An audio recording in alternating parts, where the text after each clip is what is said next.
प्यारे बच्चों नमस्कार। आप सब लोग अपने अपने घर पर अच्छे से अपना ध्यान रख रहे होंगे और खूब मज़े कर रहे होंगे। तो मज़े करने के साथ साथ हमें थोड़ा सा पढ़ना भी पड़ेगा। तो आज जो मैं आपको पाठ पढ़ाने जा रही हूँ वो है कक्षा 3 गणित का लेने देने का खेल।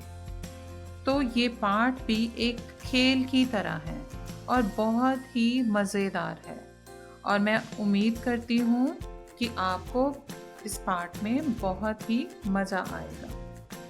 तो इसमें हमने लेने देने के खेल को समझना है। बच्चों आपको पता है जब हम कोई भी चीज़ लेते हैं तो हमारे पास जो चीज़ें होती हैं वो ज़्यादा हो जाती हैं और अगर हम किसी को कोई चीज़ देते हैं तो जो हमारे पास चीज़ें होती हैं वो कम हो जाती हैं। अगर आपके पास 4 किताबें हैं और 2 किताबें और आ गई तो आपके पास ज़्यादा हो गई, 6 हो गई। और अगर आपके पास 2 गेंद हैं खेलने के लिए और आपने एक गेंद खेलने के लिए अपने किसी दोस्त को दे दी तो आपके पास अब कितनी रहेगी? सिर्फ एक। तो अगर हम किसी से कुछ लेते हैं तो हमारे पास ज़्यादा हो जाता है और अगर किसी को देते हैं तो हमारे पास कम हो जाता है। जब हमारे पास कोई भी चीज़ आती है तो उसे हम जमा कर लेते हैं और जो चली जाती है उसे हम घटा कर लेते हैं। तो इस खेल को हम अलग अलग तरह से समझने की कोशिश करेंगे और खेल खेल में ही हम जमा करना और घटा करना सीखेंगे। बच्चों देखिए क्रिकेट का मैच। क्रिकेट के मैच में श्रीलंका ने 235 रन बनाए और दूसरी टीम भारत की थी जिसने 123 रन बनाए। अब भारत को श्रीलंका से मैच जीतने के लिए कितने रन और चाहिए? तो आपको यह तो पता चल रहा है कि किसने कम रन बनाए और किसने ज़्यादा। तो अभी तक ज़्यादा रन बने हुए हैं श्रीलंका के और हमारे भारत के रन हैं सिर्फ 123। तो हमें पता लगाना है कि भारत को कितने रन और चाहिए। तो इसके लिए हम क्या करेंगे? सबसे पहले लिखते हैं भारत को जीतने के लिए ज़रूरी कुल अंक यानी श्रीलंका द्वारा बनाए गए अंकों की संख्या में एक ज़्यादा। तो यह कितना हुआ? श्रीलंका ने बनाए थे 235 रन और उसमें एक जमा कर दिया तो हो गए 236 रन। और उसके नीचे हम भारत के द्वारा बनाए गए रनों की संख्या लिखेंगे। वो कितनी संख्या है? 123।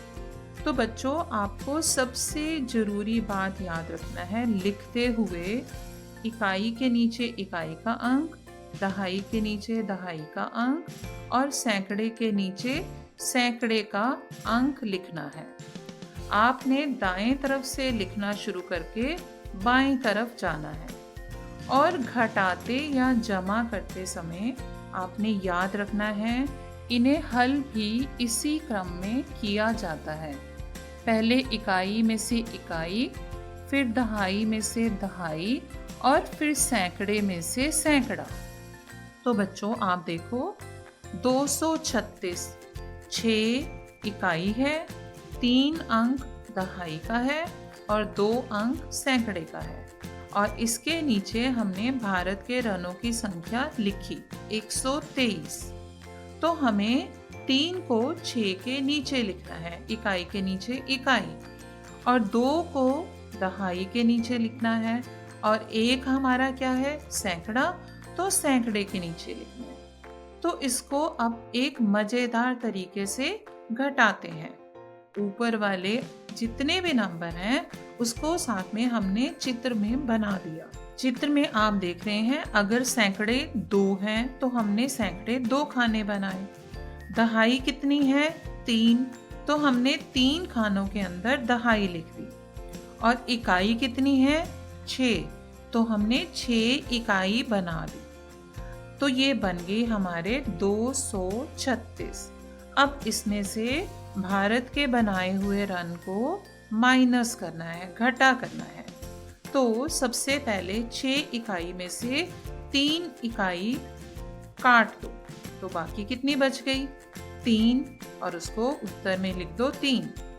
इसी तरह 3 दहाई में से कितनी दहाइयाँ काटनी है हमने? 2 दहाई हमने काट दी, तो बाकी बच गई 1। सैकड़े कितने हैं? सैकड़े हैं 2, और 2 में से हमें कितना माइनस करना है, कितना घटा करना है? 1। तो हम 1 सैकड़ा उसमें से घटा देंगे। तो सबसे पहले हमने इकाई में 6 में से 3 माइनस किए, फिर दहाई, 3 का मतलब क्या होता है? 30, और 30 में से हमने कितने घटाए?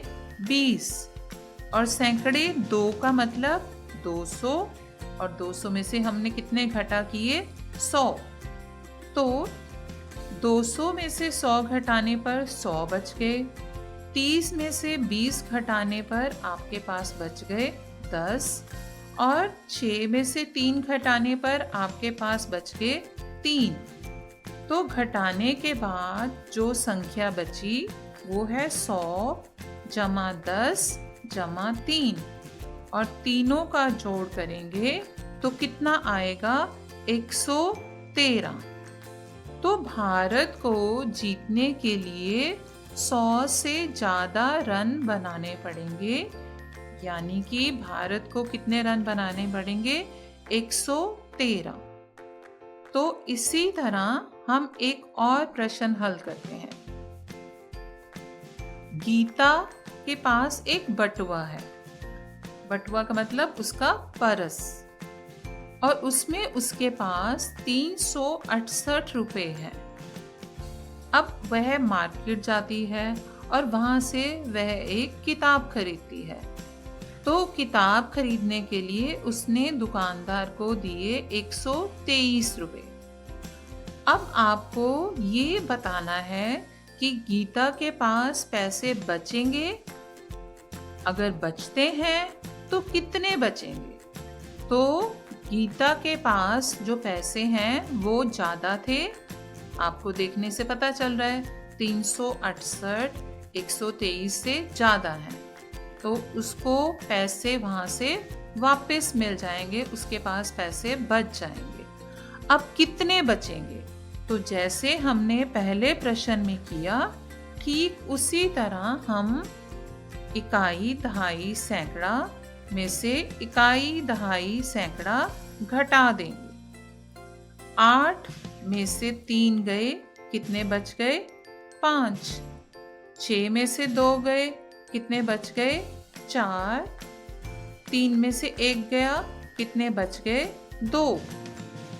और इसको चित्र के अनुसार सैकड़े 3 बनाकर और 6 दहाई बनाकर और 8 इकाई बनाकर उसमें से जो हमने घटाना है वो काट देंगे। तो बटुए में कितने पैसे बच जाएंगे? बटुए में गीता के पास होंगे 245 रुपए किताब खरीदने के बाद। ऐसे ही बहुत सारे और उदाहरण हैं। चलो बच्चों, अब हम नबीला की बात करते हैं। नबीला एक लड़की है, उसकी माँ उसको बाजार से कुछ सामान लाने के लिए भेजती है, जैसे आपकी मम्मा भी आपको बाजार से सामान लाने के लिए भेजती है। तो आप क्या दुकानदार से सामान लेने के बाद गिन लेते हो कि आपके पास कितने पैसे बच गए? आपको हमेशा पैसे गिन कर लाने चाहिए, वहीं पर दुकान पर हिसाब करके मुंह जवानी। आपके पास वहाँ कॉपी पेन नहीं होता, तो आपको इतनी ज़्यादा इसकी प्रैक्टिस करनी है कि आप इसको मुंह जबानी बता सकें कि आपके पास कितने पैसे हैं।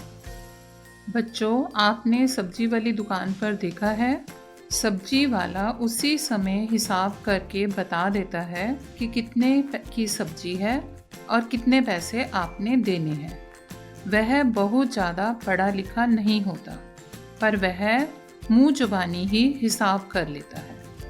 आप 1 किलोग्राम का रेट उससे पूछते हैं और फिर आप उससे पूछते हैं 200 ग्राम कितना होगा, तो आपने अपने मम्मी पापा को भी देखना, वो जब तक हिसाब लगाते हैं उससे पहले ही वो सब्जी वाला जल्दी से बता देता है कि 100 ग्राम इतने का होगा, 200 ग्राम इतने का होगा, 300 ग्राम कितने का होगा।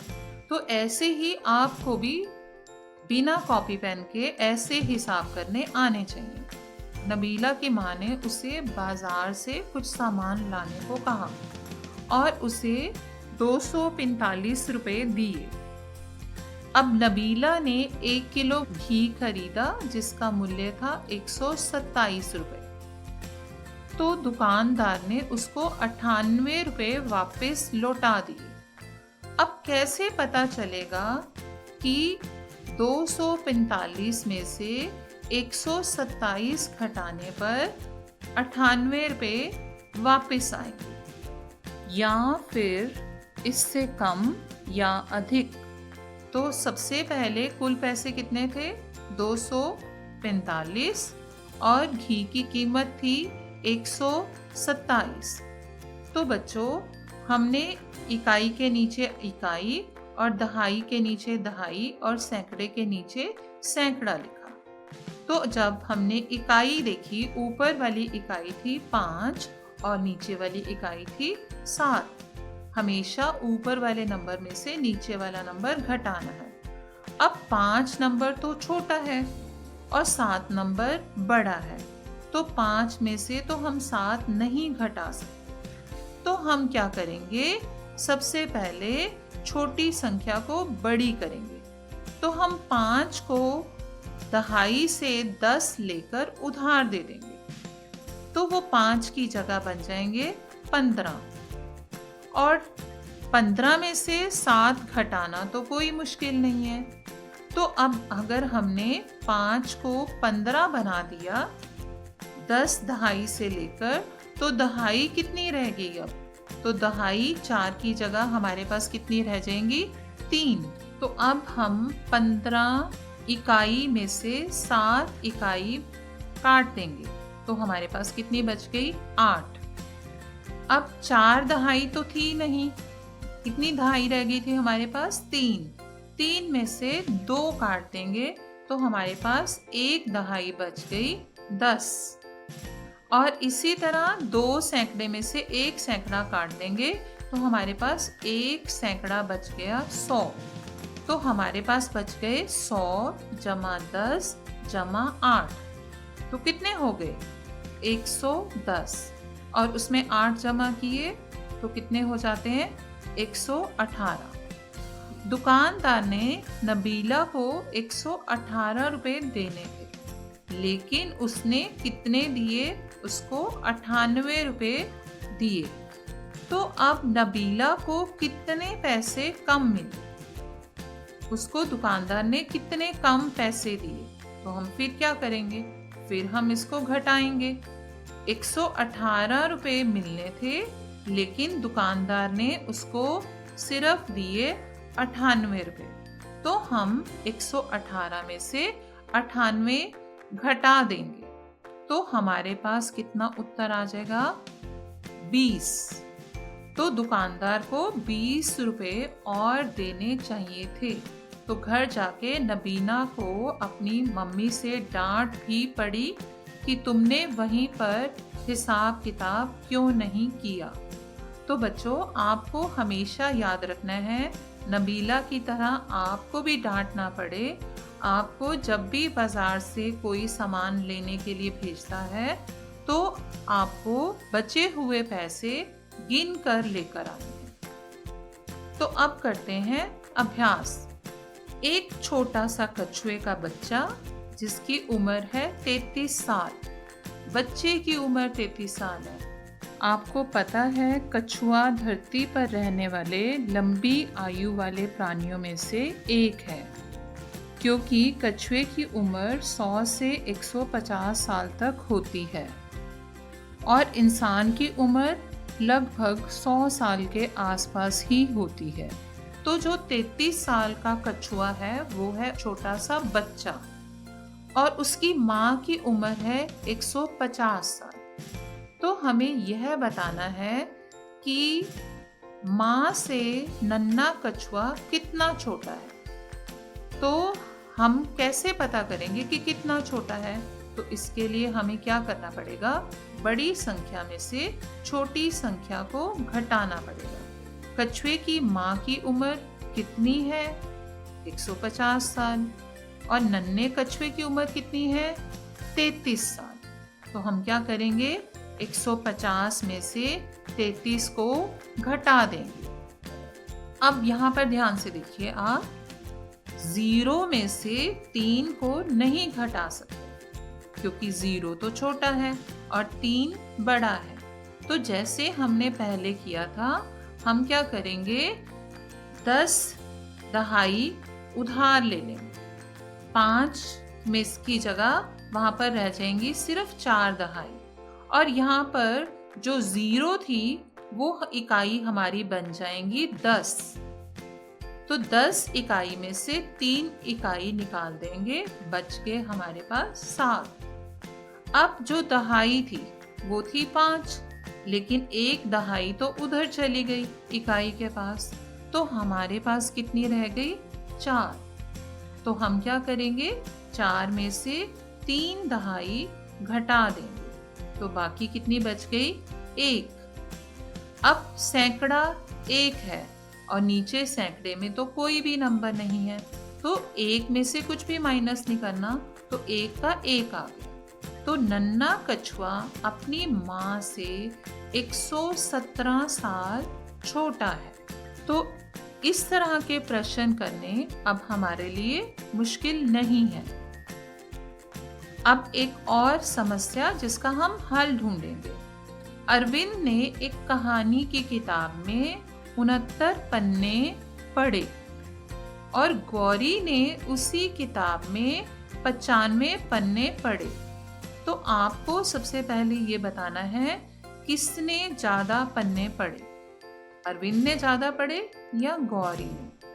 तो हमें देखने से तो पता चल रहा है 95 बड़ा होता है 69 से, तो ज्यादा पन्ने गौरी ने पढ़े। और कितने ज्यादा पढ़े? बिल्कुल जैसे हमने पिछले प्रश्नों में किया, हम घटा कर बताएंगे। तो घटाते हुए एक चीज का आपने ध्यान रखना है, आपने हमेशा बड़ी संख्या ऊपर लिखनी है। पहले 69 आ गया तो पहले 69 नहीं लिखेंगे, आप बड़ी संख्या 95 पहले लिखेंगे और उसके बाद उसमें से आप 69 को घटा देंगे, जैसे हमने पहले प्रश्नों में किया, ठीक बिल्कुल वैसे ही। तो गौरी ने ज़्यादा पन्ने पढ़े और जब हमने घटाया तो हमारे पास उत्तर आया 26। तो गौरी ने 26 पन्ने ज़्यादा पढ़े। तो बच्चों एक और समस्या आती है बिजली के मीटर की रीडिंग। आपको पता है कि हमारे घर में बिजली के मीटर क्यों लगाए जाते हैं? आपका जब बिल आता है तो हमेशा आपके माता पिता आपको डांटते हैं कि आप लाइट और पंखा चलता हुआ छोड़ जाते हैं, और अगर हम चलता हुआ छोड़ जाते हैं तो बिल भी ज़्यादा आएगा और धीरे धीरे बिजली हमारी धरती पर ख़त्म होती जाएगी। तो सबसे ज़रूरी बात, बिना ज़रूरत के लाइट और पंखा मत चलाओ। जब आपको ज़रूरत हो तभी चलाओ, और जब आप एक कमरे से दूसरे कमरे में जाते हैं तो लाइट और पंखा बंद करके जाओ। ऐसे ही आप जब स्कूल में क्लास से बाहर निकलते हैं सारे के सारे बच्चे, तो आपको ये ध्यान रखना है कि आपने लाइट और पंखे बंद किए या नहीं। हमें खुद बिजली को बचाना है। तो हमारे घर में बिल कैसे आता है? हमारे स्कूल में बिजली का बिल कैसे आता है? तो इसके लिए बच्चों हर घर या स्कूल में मीटर लगा होता है, और उस मीटर पर जितनी बिजली हम इस्तेमाल करते हैं वो साथ के साथ अंकित होती रहती है। इसे यूनिट में मापा जाता है। ठीक वैसे ही जैसे लंबाई को सेंटीमीटर या मीटर में मापा जाता है और जैसे वजन को हम ग्राम या किलोग्राम में मापते हैं। अब यहाँ पर रीना ने अपने बिजली का मीटर पढ़ा। पिछले महीने 118 यूनिट था और इस महीने 193 हो गया।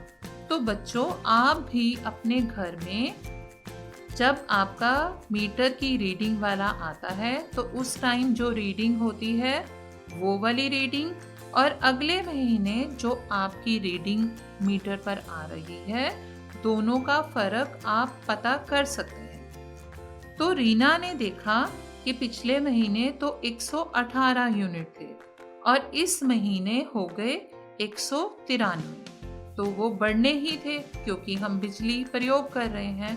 तो हमें ये बताना है कि कितने बढ़ गए। तो कितने बढ़ गए कैसे पता चलेगा? हमें जमा करके तो पता नहीं चलेगा, तो हमें इसको क्या करना है? घटाना है।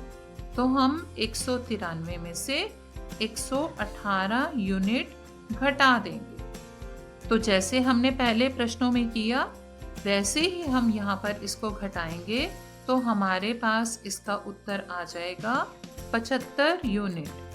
तो रीना के घर में एक महीने में 75 यूनिट प्रयोग किए गए।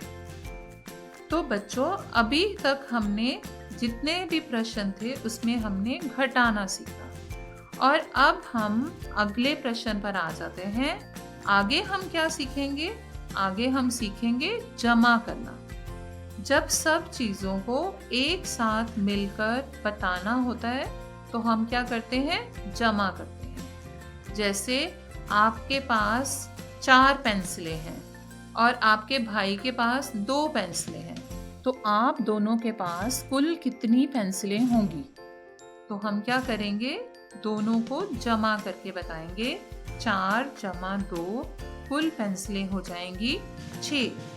तो इसी तरह हम बहुत सारे प्रश्न अब यहाँ पर करेंगे जिसमें हम जमा करना सीखेंगे। अब एक प्रश्न करते हैं। खुशबू ने 125 रुपए की कमीज खरीदी और 165 रुपए की एक पैंट खरीदी, तो उसने कुल कितने पैसे खर्च किए? कमीज 125 और पैंट 165। जैसे घटा करते हुए लिखते थे उसी प्रकार लिखकर जोड़ेंगे। इकाई के नीचे इकाई, दहाई के नीचे दहाई और सैकड़े के नीचे सैकड़े। तो सबसे पहले हमने देखा 5 इकाई के नीचे 5 इकाई है। जब हम उनका योग करेंगे तो 10 बन जाएगा।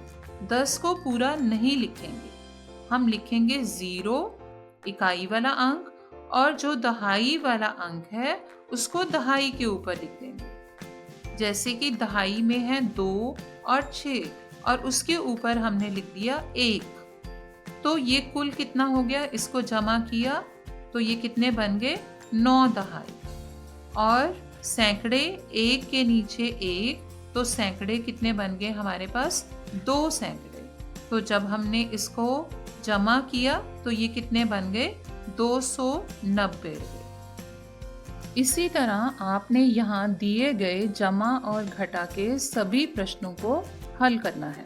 पहले वाले प्रश्नों को करने के बाद आपको ये सारे के सारे प्रश्न आसानी से आ जाएंगे। तो आपने जहाँ पर घटा का चिन्ह बना हुआ है वहाँ पर घटाना है, जहाँ पर जमा का चिन्ह बना हुआ है वहाँ पर जमा करना है। एक चीज़ का आपने ध्यान रखना है, हमेशा बड़ी संख्या में से छोटी संख्या को घटाते हैं और जमा करते समय अगर हम छोटी संख्या ऊपर लिख दें, बड़ी नीचे लिख दें, तो उसमें कोई भी अंतर नहीं आता, वो उत्तर वही का वही आएगा। आप जिस मर्जी नंबर को पहले लिखें। 3 जमा 5 कितने होते हैं? 8। और 5 जमा 3 भी कितने होते हैं? 8। लेकिन घटा करते हुए आपको ऊपर हमेशा बड़े अंकों को ही रखना है। तो बच्चों, अब हमने बड़े ही मनोरंजक तरीके से और कहानियों के साथ जमा और घटा के सवालों को हल करना सीखा। अब लेने देने का खेल अध्याय के दूसरे भाग में मैं आपको बताऊंगी कि कैसे आप अपने उत्तर की जांच स्वयं ही कर सकते हैं कि आपने सही जमा किया है, सही घटा किया है या नहीं। हम कुछ और कहानियां सुनकर उनके अभ्यास भी करेंगे। तो तब तक के लिए बच्चों, आप मस्ती भी करते रहो और पढ़ाई भी करते रहो। धन्यवाद।